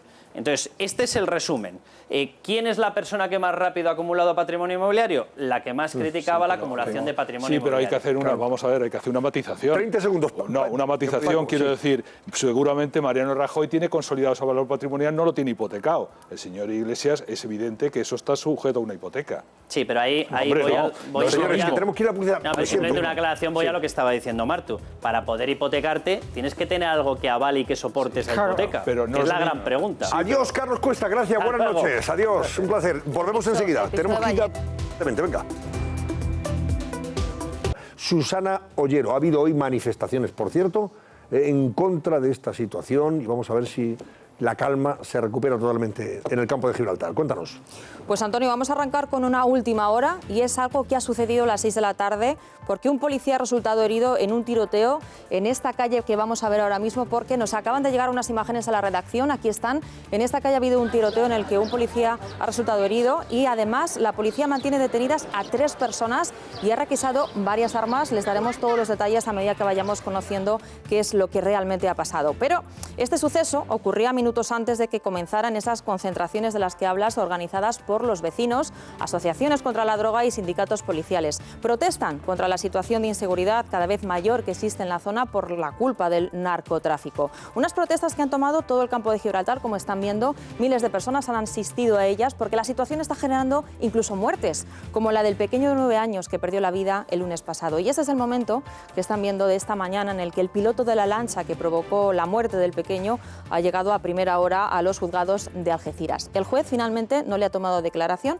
y ha decidido alargar la detención del acusado 24 horas más para recabar más pruebas. Y atención porque hoy hemos conocido más detalles de cómo sucedieron esos hechos. El abuelo del pequeño lo vio todo y ha contado que desde la orilla vio la embarcación neumática en la que iban los 2 hombres e hizo maniobras peligrosas antes de colisionar con el barco de su hijo y de su nieto. Recordemos que el piloto, en el que estamos viendo en estas imágenes, dio positivo en alcohol y que tiene antecedentes por narcotráfico. El copiloto, por su parte, ha relatado también hoy que su amigo conducía, este que estamos viendo, conducía la embarcación, pero intentó darse a la fuga tras la colisión, pero él le quitó las llaves para que no huyera. Vamos a escuchar lo que ha contado el abogado del padre del niño esta mañana. El padre ahora mismo no es capaz de trabar 2 frases seguidas, está destrozado. Pues bien, parece que el copiloto se ha reunido con el abuelo del pequeño esta mañana para explicarle que fue un accidente, que no fue un acto premeditado, como se ha comentado, que el piloto perdió el control, el barco se desbocó con la mala suerte que pasó por encima de esa embarcación donde estaban el padre y su hijo. En las calles de Algeciras, sí es cierto, continúa un gran despliegue policial para prevenir una posible venganza entre las dos familias que, como les contábamos ayer, pertenecen a dos de los tres clanes que controlan el narcotráfico en la zona, los Pantoja y los Castañas. Antonio. Bueno, pues esa es la situación de hoy. Es tremendo, Sí. Que se está viviendo en el campo de Gibraltar y especialmente en Algeciras. Vamos a ver si se recupera la cordura. Decían, ayer nos comentaba, por cierto, Cruz Morcillo, cómo la propia policía estaba apelando a los patriarcas de estos clanes para que sean ellos los que, en fin, bajen el diapasón y se lo que pasa modere es que la situación. La situación en el campo de Gibraltar ya que está alcanzando unas dimensiones tremendas, ¿no? Sobre todo porque las mafias internacionales se están apoderando de la situación, ¿no? Hemos vivido episodios, ¿no? El caso este del niño atropellado con una lancha, que parece que es una lancha de asistencia a los clanes de la droga, y luego hemos visto episodios desde el preso que se le rescata de un hospital y se le lleva a otro lado, asaltos a depósitos judiciales donde están este tipo de embarcaciones, amenazas a fiscales, incidentes con la propia policía, la que se les apedrea, la que se les somete a todo tipo de vejaciones y, bueno, y sobre todo el dinero fácil de la droga que está extendiéndose por toda la zona, y eso es peligrosísimo porque los jóvenes están recibiendo un dinero, los menores están recibiendo un dinero fácil por avisar y por participar en el engranaje de la droga. Hoy he visto un viejo militante de la lucha precisamente con el tema de la droga, que es José Chamizo, durante un tiempo prolongado ha sido defensor del pueblo de Andalucía. Están recuperándose las viejas situaciones de entonces, porque sí, es verdad que allí en Algeciras siempre, por la cercanía de Gibraltar, siempre ha sido una zona de mucho contrabando, de tabaco, de droga, etcétera, etcétera, pero ahora es que están entrando clanes internacionales y es una entrada de otros países. Primero, por lo que dices, el dinero fácil que afecta en una zona deprimidísima desde el punto de vista del paro, hasta los chavales jóvenes que reconocen en los institutos, algún profesor, que, bueno, pues lo de estudiar, porque al fin y al cabo tengo un dinero fácil, pues simplemente hay muchos trabajos relacionados con el desembarco de los fardos, los que ojean, los que vigilan que no venga la policía. La policía, como comentan los miembros de la policía, está muy preocupada. Los UPR que se han desplazado muchísimos porque además allí. Dicen que no son suficientes las no zonas son que se están suficientes. poniendo. Fíjate, algún policía, maneras, fíjate... pero déjame terminar. Algún policía ha dicho que dice esto, o el ejército, o al ritmo que vamos, es muy complicado de solucionar. Lo reconocen desde los policías. Y luego termino. Está afectando socialmente ya, incluso a el empleo que se ofrece público. Médicos, plazas de médicos que se han ofrecido en la zona, en el campo de Gibraltar, no se han cubierto más que unos pocos, porque claro, produce efecto rechazo para los que quieran ir a trabajar a la zona, instalarse en la zona, desplazarse a vivir a la zona. Es una situación social en este momento muy, muy preocupante que se tiene que tomar el gobierno muy en serio, no solamente porque hay mucho agobio en las fuerzas de seguridad y en la población. No solamente es el problema policial que existe y la sensación de que campan a sus anchas y que hacen lo que quieren, sino además es que es la sensación de impunidad jurídica también. Es decir, el señor que entró encapuchado, que decías tú, Paco, el otro día en un hospital a rescatar a un narcotraficante del hospital, ese señor está ya en la calle con una fianza de 10.000 euros. Quiero decir, una fianza de 10.000 euros, podéis imaginaros lo que supone para un señor que se ocupa del narcotráfico. Exactamente, calderilla. Entonces, no solamente es esto, es que entran por una puerta y salen por la otra, con lo cual es imposible luchar. Ellos, sobre todo las fuerzas de seguridad, se quejan de que, bueno, hacen su labor, los 15 o 20 días que están, son reemplazados, vuelven otros, pero no hay una fuerza de seguridad fija, que es lo que se necesita en este momento en Algeciras para acabar con un problema añadido, según denuncian los sindicatos policiales, que muchas de esas familias de policías no quieren estar en la zona y están pidiendo el traslado. O sea, en 2 días ha sido 9 heridos y un niño muerto. Por lo mismo de los médicos, es decir, hay un efecto rechazo. Luego hay un problema, que ya se está convirtiendo en un cártel, Sí. porque las distintas bandas relacionadas con el narcotráfico están observando que se están agrupando y se están convirtiendo en un auténtico cártel muy difícil de abordar. Vamos con las portadas. Voy a empezar por el periódico El Mundo, que dirige Paco Rosell y que ha titulado, como noticia destacada a 4 columnas, la fiscal alemana avisa de que será minuciosa con Llarena. La fiscal alemana avisa de que será minuciosa con Llarena. No es un aviso... Es un aviso diciendo que por es más un que aviso a Llarena ha navegantes, dicho que... un aviso a navegantes, las declaraciones que nos ha hecho a nuestra corresponsal, la que advierte que podemos tener una repetición de lo que hemos vivido en Bruselas, ayer en Bruselas. Ojo, ojo con las declaraciones, que deberíamos tenerlo en cuenta. Vaya escenario. Sí, se llama Wipke Hofferner. Ha dicho al Mundo que revisará a fondo la euroorden, incluidas las cuestiones formales. Es verdad que Llarena, cuando se ha hecho las declaraciones, probablemente esta señora no había recibido todavía la carta que le envía precisamente a Llarena, advirtiéndole que, hombre, que antes de rechazar la euroorden por defecto de forma, porque eso sería está basada fundamentalmente en un auto de procesamiento. Eso sería un varapalo importante en el caso de Alemania, porque es verdad que Bélgica pues es un santuario, lo fue del independentismo, lo fue del terrorismo y ahora es del independentismo, pero en el caso de Alemania, como se consolida esa situación, es el tema y además comentábamos ayer, Paco, que ese tribunal de Bélgica, de Bruselas concretamente, que rechaza la euroorden y la entrega a España de estos exconsejeros, es precisamente de habla neerlandesa, buscado a propósito adrede por las defensas de los exconsejeros. Eso está en perfectamente el convencimiento de que tienen cierto afecto, apego, proximidad, sensibilidad separatista e independentista, que no lo tendría, por ejemplo, un tribunal francófono, en la misma Bélgica. O sea que ahí sí que había, hombre, cierta mediatización por parte de ese tribunal, ¿no? A favor del separatismo. En el caso de Alemania sería preocupante, como dices, sería mucho más preocupante e inquietante si también se diera esa circunstancia. En cualquier caso, insisto, el señor Llarena ya está avisado, él también ha avisado a este tribunal de Schleswig-Holstein y vamos a ver qué dice. También en primera página o portada del Mundo habláis de que el PP sostiene a Casado pese a la crisis por su licenciatura, que Ronaldo ofrece 14 millones de euros a Hacienda y reconocer los delitos fiscales, la toma de posesión, el momento toma de posesión y promesa sui generis que ha hecho hoy el xenófobo Torra, sin rey, sin gobierno y sin constitución, es el pie de foto sobre este acto bastante sombrío, por cierto, sombrío más que austero. Y luego esto también lleváis a la portada, como casi todos los periódicos, el asunto que hemos comentado esta noche, lo de la casa de Iglesias y Montero, que dice El Mundo, Iglesias y Montero silencian en Podemos las críticas a su chalet. Justifican la compra del inmueble de lujo en que lo hacen para vivir y no para especular. Que es lo que hablábamos antes, como si es que además se gasta en una vivienda para luego regalársela a su hijo. Es que se gasta una cierta o para alquilarla fuera un hecho reprobable. Es decir, hacen lo mismo de aquellos que denuncian, pero se gasta la superioridad de moral de decir, no, es que ellos son para especular y nosotros para vivir. Pero se le ha preguntado, un momento, porque esto es importante, se le ha preguntado a Irene Montero en la rueda de prensa por qué tenía esa seguridad de que el exministro de Guindos compró la casa para especular. Y ha contestado, yo no he dicho nunca eso. Sí, es cierto, ha dicho. ¿Ha contestado eso? O sea, yo nunca he dicho, pero bueno, lo sugieren cuando habla de 5 minutos. Casa, no lo ha sugerido, lo ha dicho 5 minutos antes, claro, Antonio. Claro.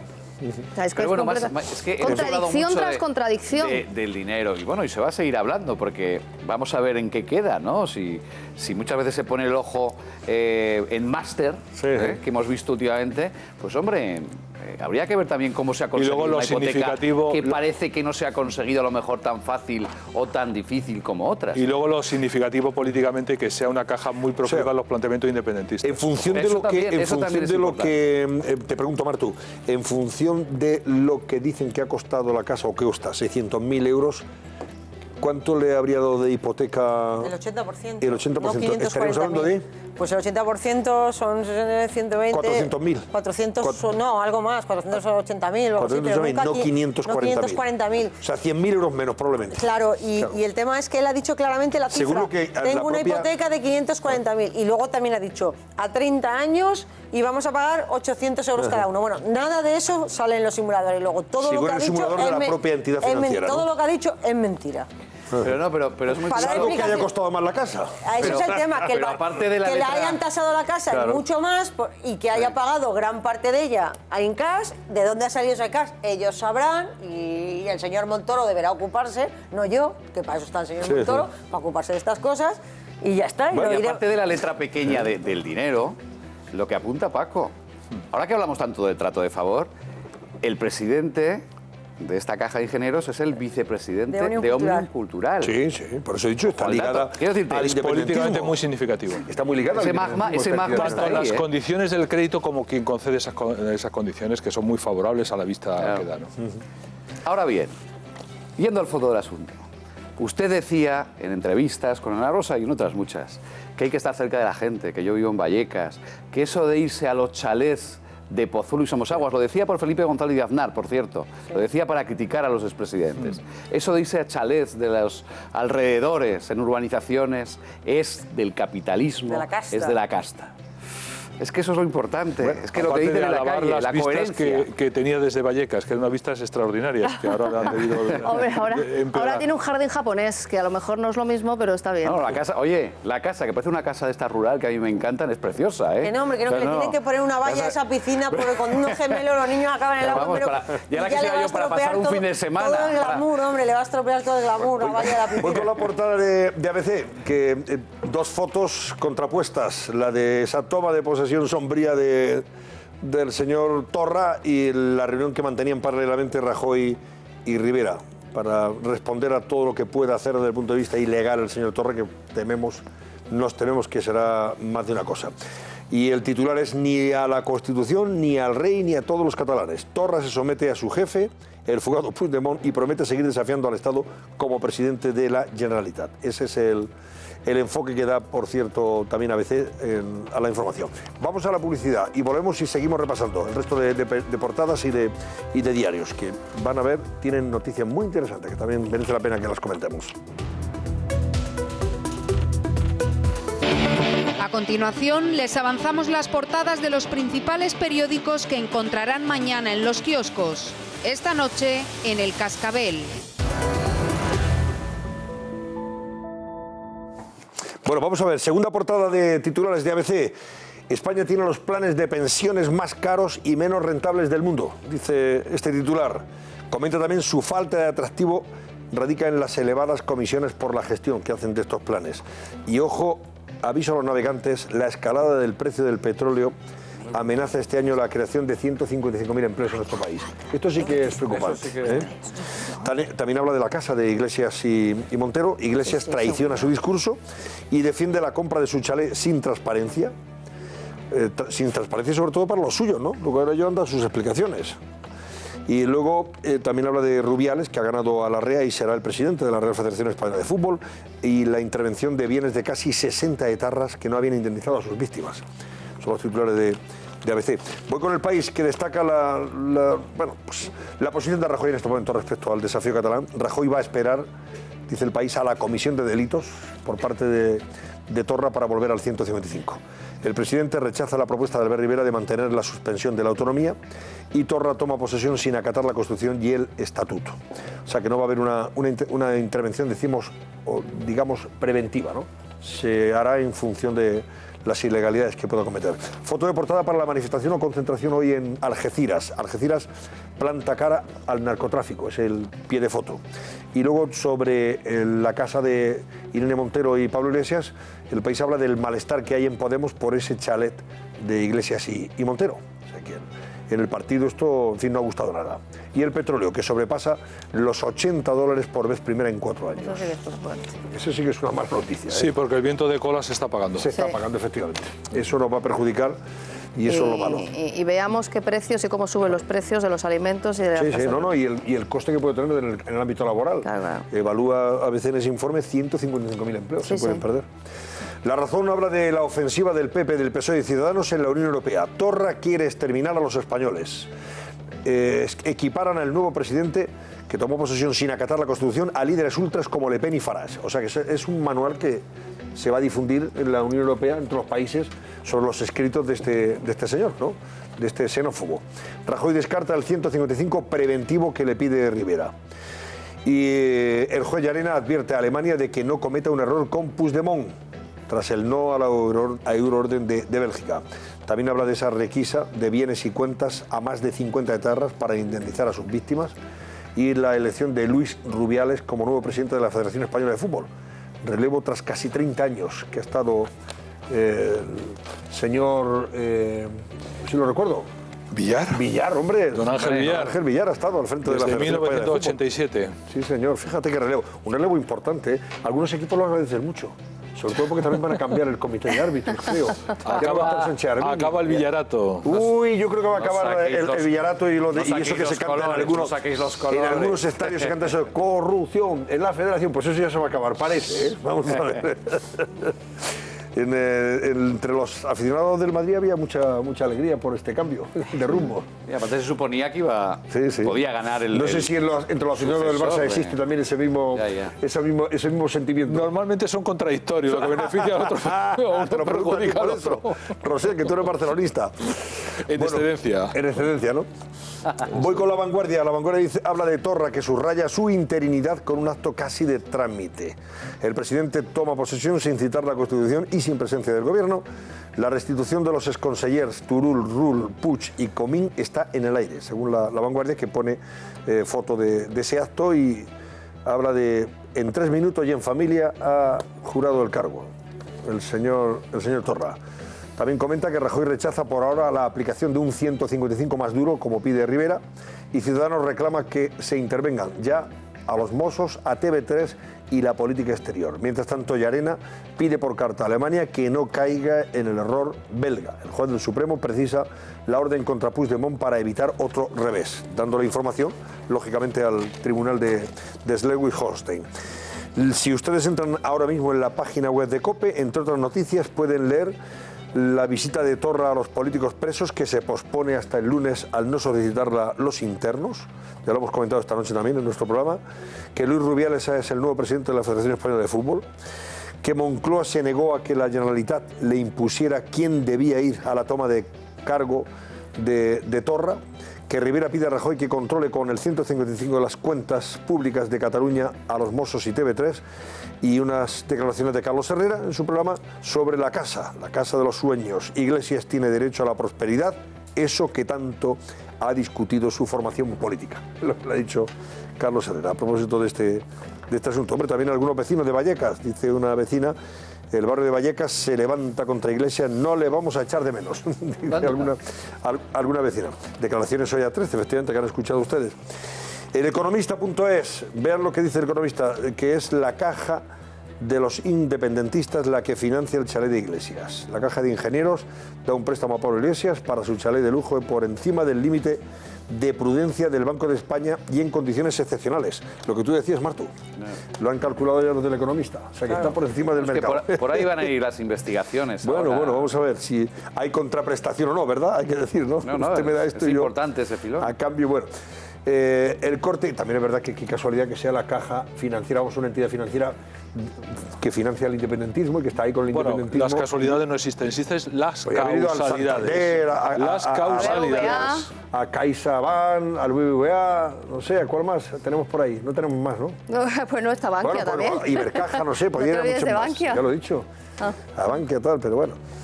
También habla del Corte Inglés, que ofrece a Amazon una alianza en el negocio online. Víctor del Pozo, consejero delegado de los grandes almacenes, planteó la propuesta.